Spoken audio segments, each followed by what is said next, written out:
Hello, ஒரு ஸ்பைசியான Chintamani chicken எப்படி செய்கிறதுன்னு பார்க்கலாம். இப்போ ஃபஸ்ட்டு நம்ம கடாயில் நல்லெண்ணெய் ஊற்றிக்கணும். நல்லெண்ணெய் ஊற்றி அதை காஞ்சோடனே கடுகு, கருவேப்பிலை இதை போட்டு நல்லா பொரிஞ்சு வந்ததும் சின்ன வெங்காயம் ரொம்ப பொடி பொடியாக நம்ம நறுக்கி வச்சுருக்கணும். அந்த சின்ன வெங்காயத்தை உள்ளே போட்டுட்டு அதுக்கப்புறம் வரமிளகா அதையும் நம்ம தோலில் உள்ளே இருக்க சீட்ஸ் எல்லாம் எடுத்து டீசீட் பண்ணி குட்டி குட்டியாக சாப் பண்ணி அதையும் உள்ளே போட்டுறணும்.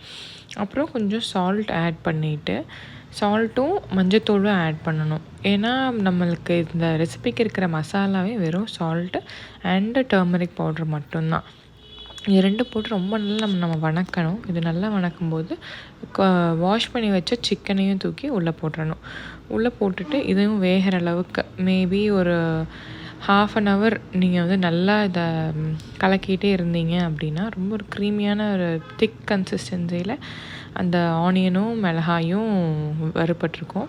அப்புறம் கொரியாண்டர் போட்டு கார்னிஷ் பண்ணி நம்ம எடுத்து வச்சிட்டோன்னா ரொம்ப ஸ்பைசியான ரொம்ப சிம்பிள் ஈஸியான சிந்தாமணி சிக்கன் ரெடி. ட்ரை பண்ணி பார்த்துட்டு கண்டிப்பாக கமெண்ட் பண்ணுங்கள். தேங்க்யூ அண்ட் கீப் சப்ஸ்கிரைப் ரொம்ப முக்கியங்க, பண்ணிடுங்க.